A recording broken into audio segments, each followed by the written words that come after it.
It's April 4th, 2014, current time 10:25 GMT. Jay Meisler here with the Daily Forex Trading Outlook. It's non-farm payroll day.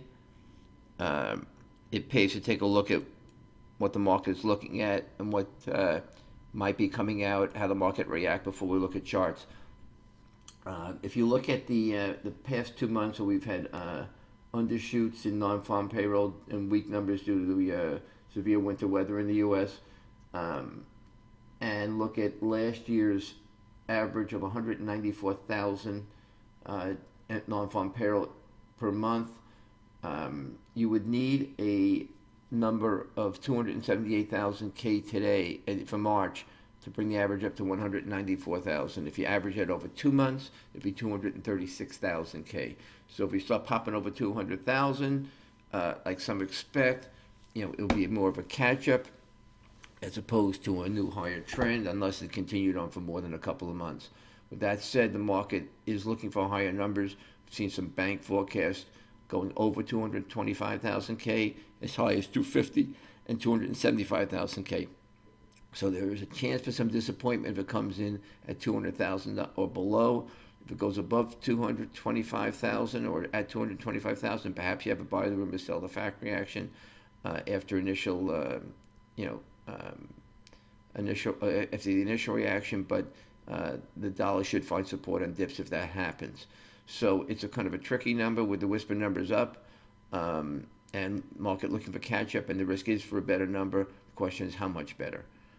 If you look at the daily chart in the euro dollar, it's performed with the risk I pointed out yesterday. I mentioned yesterday.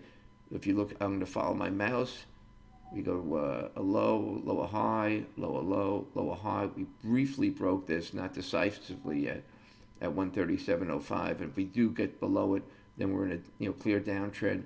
Supporting that is a 20-day moving average cap the upside above 138. And now we look at the downside, just see where the risks are. The 100-day moving average is 136.85. It's also a level that Dylan Al from GVI Forex has been pointing out for months as a level that has to be decisively taken out to end what some people were looking at a 137 to 140 range for the euro dollar, and maybe it now becomes 135, 138. If you look further down, you got 136.40 here. Then you got 135.59,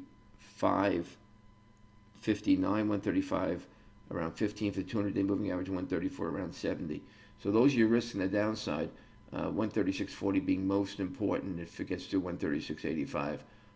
On the upside, we'll look in a second. There was yesterday's breakdown level was 137.40, and and the hourly chart is around 137.53. So really 137.40 to 50 on the upside, 136.40 to 50 on the downside.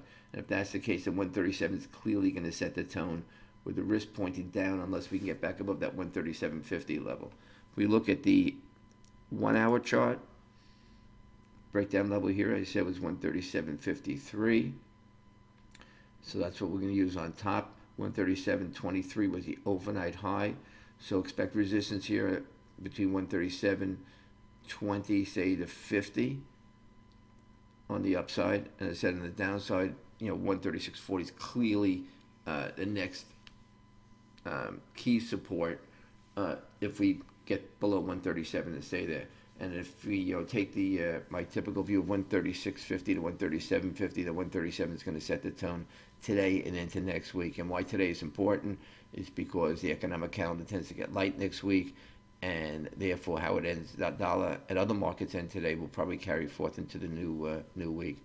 So bottom line, dollar risk is on the upside. The market's expecting a very strong number.